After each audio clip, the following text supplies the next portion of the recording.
we start the respiratory anatomy, you can see what's happening from the first place where the air enters all the way down through until it gets down to the alveoli. So this pathway starts with the nares.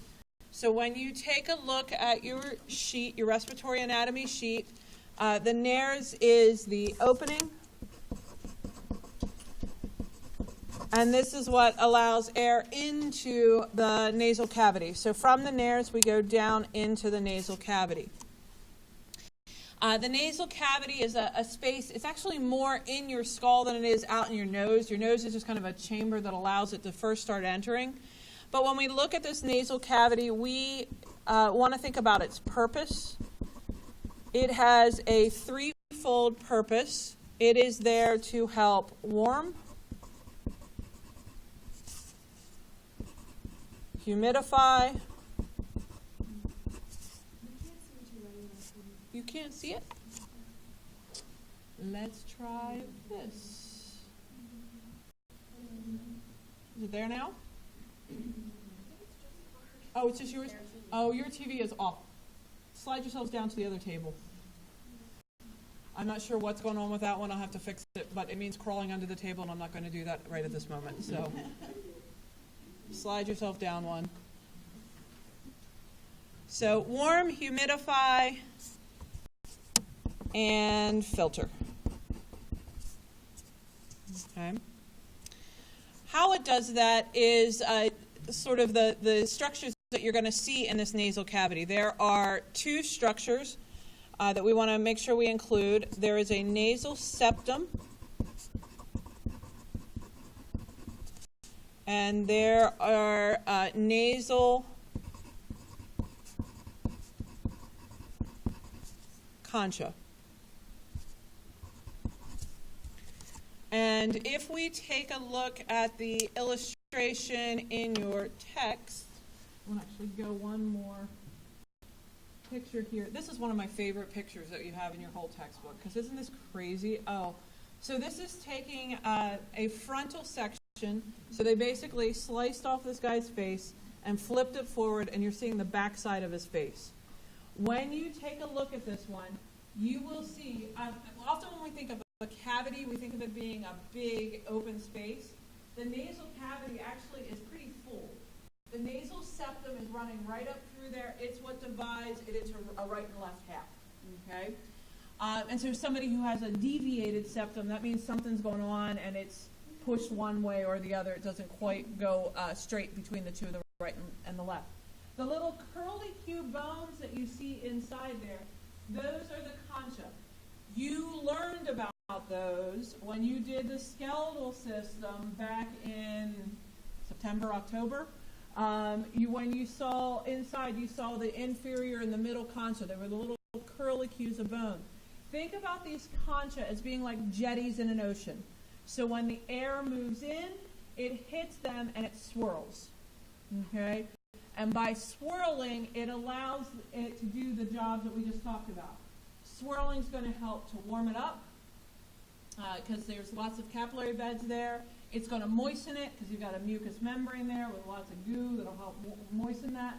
And it's going to filter because, again, it's going to swirl it around on those mucous membranes and things are going to stick to it. It also helps because the superior nasal concha, all the way up at the top, that's where your olfactory bulbs are going to be to allow you to be able to smell. So as it swirls around in there, and the odorants you have are going to hit that olfactory bulb and allow you to have some smell that goes along with that too. Once it gets into the nasal concha, it's going to swirl around there, and eventually from the nasal cavity, it's going to make its way down to the pharynx. Okay? And when we look at the pharynx, sometimes we refer to this just simply as your throat in layman's terms. It goes a little bit farther.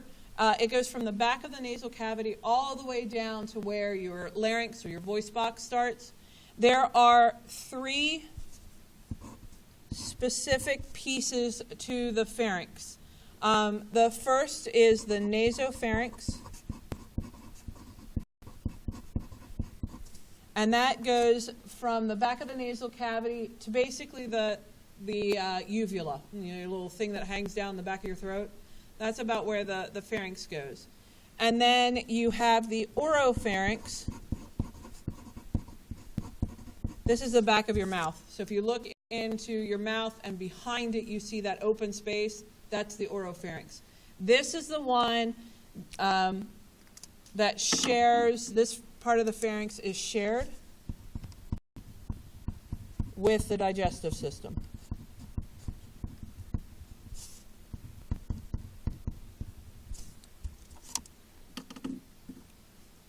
And the last one down is the laryngopharynx.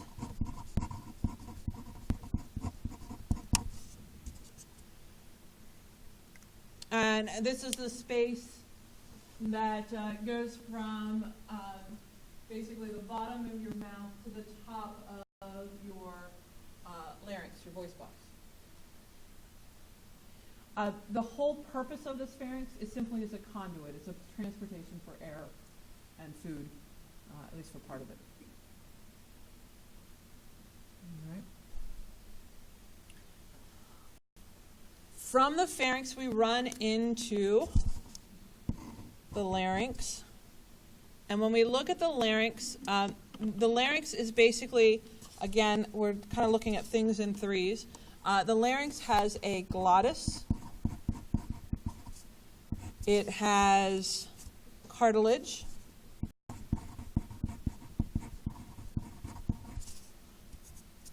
And it has vocal folds. Okay.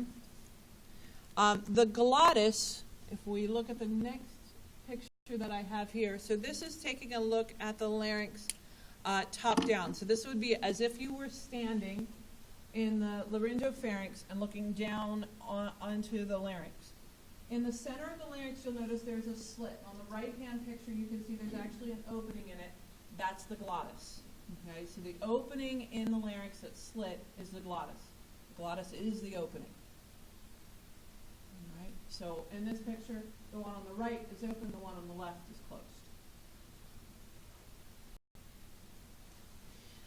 Surrounding and protecting that glottis are the cartilage. There are a number of cartilage pieces, but there are three big ones that we want to talk about. The first one is when we look at this cartilage, the first big one is the thyroid cartilage.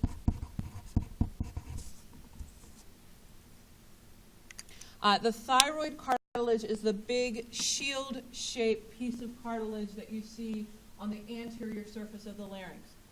This is the one that when we talk about your Adam's apple, that's what you're seeing. Okay, you're seeing that thyroid cartilage, or you're feeling that thyroid cartilage when you feel that big shield shape on the front.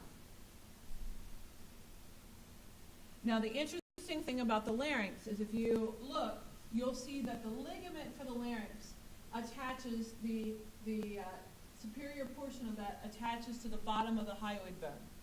If you remember, the hyoid bone is the bone that your tongue attaches to as well.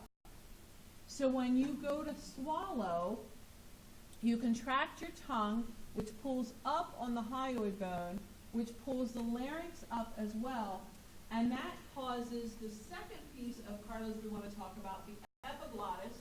That's the leaf-shaped piece of cartilage. That causes the epiglottis to fold down over the glottis and protects it. Okay, so here's my epiglottis, here's my opening to my glottis, and it will fold. As this pushes up, it causes that to fold down, and it protects this. That's what allows you or prevents you from putting food into your respiratory system. Okay, when you go to swallow, epiglottis closes over it, and it forces the food to go into the esophagus. So, second piece of cartilage we want to make sure you're comfortable with is the epiglottis. Those of you that did lab already, you saw the epiglottis when you were looking at those larynx models. Third piece of cartilage is the cricoid cartilage. And the cricoid cartilage is the ring at the base of the larynx. It reminds me, if you look at the anterior view, it kind of reminds me of the bat signal. You see it there? Okay? It goes all the way around, and so it actually keeps the trachea. It's kind of the start where the trachea starts from.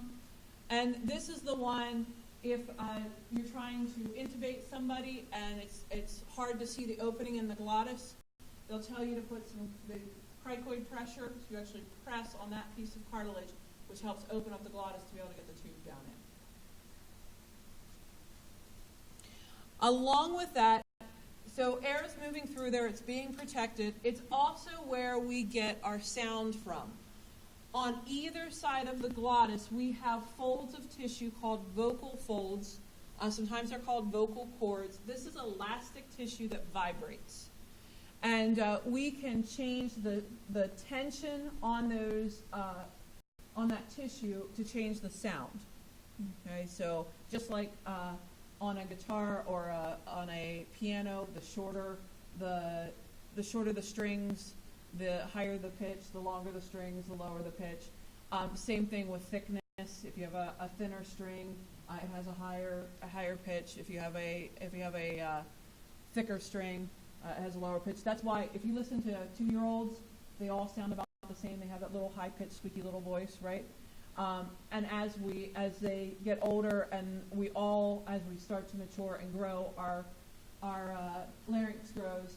Women, it doesn't grow as much as in men, and that's where the difference is. Why men tend to have they have a bigger larynx, so they have thicker cords in there, and so they have the lower pitch. Amplitude. The way that we can increase the volume of our sound is about the amount of air that we push through, and it makes the waves either bigger or smaller. So if you push less air through, it gets quieter. And if you push more air through, you can get a much louder sound. Those of you that go to football games and in concerts and you scream the whole way through them, and the next the reason why is because that amplitude, you vibrated the heck out of those vocal cords, and they get swollen and they won't vibrate. Okay, they kind of have to reduce in inflammation to be able to vibrate them. Okay. From the larynx, we move right on down into the trachea. So from the larynx, we move down into the trachea. The trachea has 2 structures in it that I want you to be aware of. It has cartilage rings, and it has something called a carina, and I'll get to that in just a moment. These cartilage rings they're super cool. When you take a look at these, when you do your fetal pig dissection, you're going to find the trachea on your fetal pig, and you're going to actually be able to see and feel these cartilage rings. They remind me kind of a vacuum cleaner hose. Okay, kind of have the same little bumps or ridges that a lot of your vacuum cleaner hoses have. If you take a look at them, they are C-shaped cartilage rings. So they don't complete, but they actually have, in the back, there's actually a space in there where there's no cartilage. And that's where the esophagus fits into it. Here's the cool thing about it. Your trachea, those cartilage rings, help your trachea stay open all of the time. And we need that because we move air in and out of our lungs with pressure changes. So we can't, if the pressure changes, I can't have my trachea collapsing. So those cartilage rings help keep it open all of the time. So I can move air in and out without any problem. However, I don't move air in and out of my trachea at the same time that I'm moving food in and out of my esophagus, or in my esophagus. I guess I don't move it out of that, hopefully. So when I look at my esophagus, you'll notice that that's a collapsed muscular tube. So when I swallow food, remember my epiglottis folds over my glottis, so nothing can go into my trachea. And now that bolus or that wad of food gets pushed down into the esophagus. And as the esophagus deals with it, it's kind of like squeezing a tube of toothpaste. It squeezes that bolus of food down. It can actually expand into the tracheal space because those cartilage rings don't go all the way around, and so it can push into that. I remember when I was a little kid, not on purpose, but I swallowed a whole ice cube, one of those big, like, out of your own freezer ice cubes. And I think it hit every cartilage ring on the way down. As it was going down, clunk, clunk, clunk, clunk, all the way down there. My mom was trying to convince me to drink warm water. But anyway, so that's what those cartilage rings are there to help keep the trachea open with pressure changes. They're not an O ring, they're a C ring to allow the esophagus to be able to expand into it when you're moving a bolus of food. The carina is at the very base of the trachea, and it's the end of the trachea and the beginning of the primary bronchi. The carina is at the base of the trachea. It's the very end of the trachea and the beginning of the primary bronchi. So as we move from the trachea into the primary bronchus, bronchus is singular, bronchi is plural, you have the same number of bronchi as you do lungs. So you have two bronchi. You have a right and a left. The right bronchus is shorter and wider. And let me show you a picture. Oh, you can see it a little bit on this one. Actually, let's not switch pictures yet. You can see that right one is shorter and wider. The left one is a little bit narrower and longer. And the reason why is because even though the heart sits in the center, because it's tilted towards the left, that bronchus kind of has to go around the heart to get itself there. From what I understand, and I am not a clinician, but I understand that when you're intubating somebody, one of the things you have to be careful is it's really easy to get that tube down into the right bronchus and only be inflating the right lung. So they want to make sure when they intubate an individual, they're going to listen to both lungs to make sure there's breath sounds on both sides. And typically they'll do some type of imaging to make sure that that tube is where it's supposed to be, so that it's not just on one side and not the other. Along with that, one other term, there is an indentation in your lungs where everything enters and leaves. That's called the hilus. And so the bronchi enter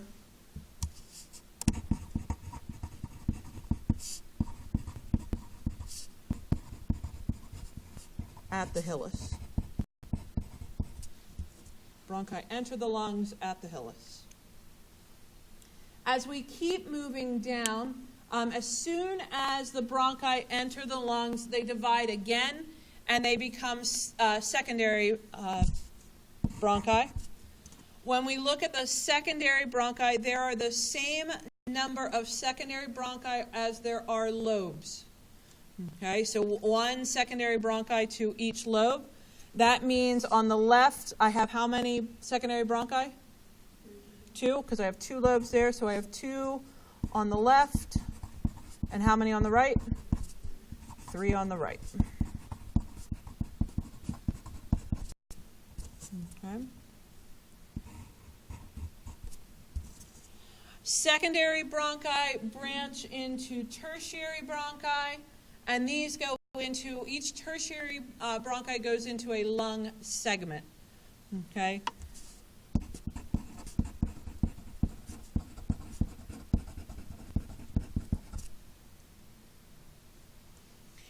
These tertiary bronchi are then going to branch down into little guys called bronchioles. And if you look at the image when we're getting to bronchioles, these bronchioles are now, this is where we're getting to the point that we're losing the cartilage.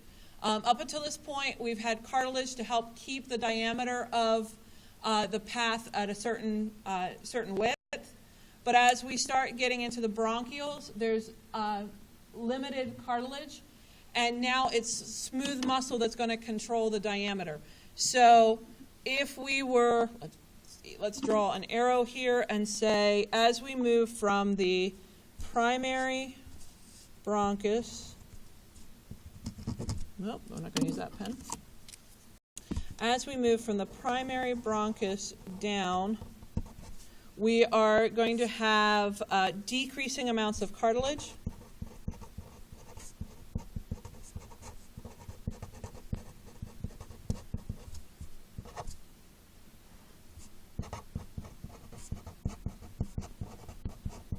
Okay, and we're going to have smooth muscle control increasing.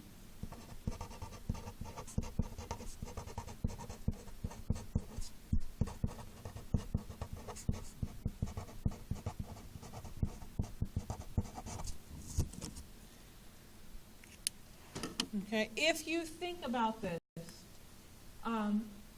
from the primary bronchi down till we get into these bronchioles, we still have cartilage there.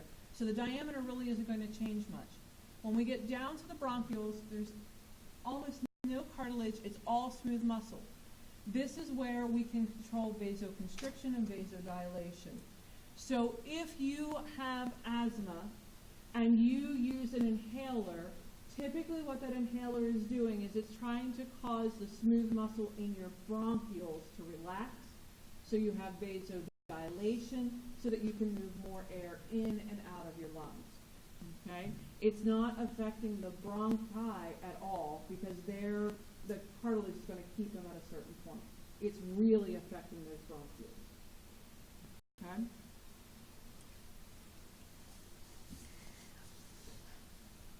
The next thing that we come down to, the bronchioles keep branching. We end up with this big old bronchial tree, and eventually we come down to terminal bronchioles. The name is a little bit deceiving. Terminal sounds like you should be at the end of the bronchioles, but if you look at the next structure down, it says respiratory bronchioles, so what the heck? What's terminal about this? Terminal bronchioles are the end of the conduction system. That's what's terminated here. This is the end of the conduction system. Or conduction zone. Let's do zone.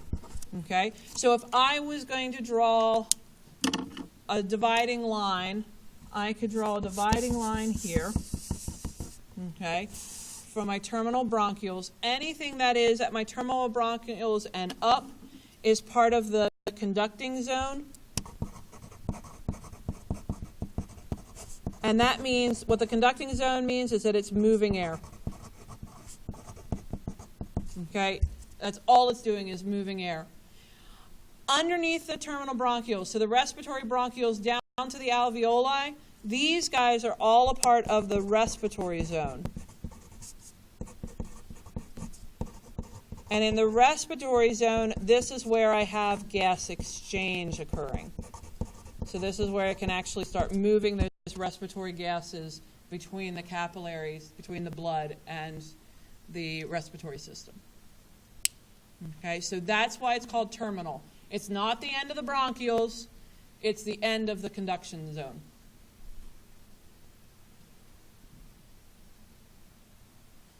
So respiratory zone follows there. A few other pieces that I'll put in here. We talk about upper respiratory versus lower respiratory. You basically, at your larynx, this is where you have that dividing line. This is upper, larynx and above, and anything below the larynx is considered part of the lower respiratory system. So if you, there you go. Larynx is sometimes it's considered the border, but most of the time it's considered part of the upper. And then anything below that is considered so if you have a lower respiratory infection, it's going to be in your lungs, may affect your trachea. If you have an upper respiratory infection, that's typically in your nasal cavity, sore throat, those types of things would all be part of your upper respiratory system. One last piece. Let me move my chart. Oh, I think my chart's all there. Okay, so everything from the secondary bronchus all the way down to the alveoli, these are all a part of your lungs. Okay, these are actually found, these are structures that are found in your lungs. And then right along the surface, what is actually rubbing right up against and covering the lungs, you have a protective membrane on that. Anybody remember what that's called? It's visceral, and if it's on the lungs, what's the pleura? So this is the visceral pleura that's out here, or that's on the surface of the lungs. And then you could put, like out here, kind of away from the lungs, you would have your parietal pleura. And then in between the two would be the pleural space. Okay, so in between the visceral and the parietal would be your pleural space. Okay. I have a couple more things I will add to this next week, but I'm going to stop for today. When you're looking at things that you need to do for next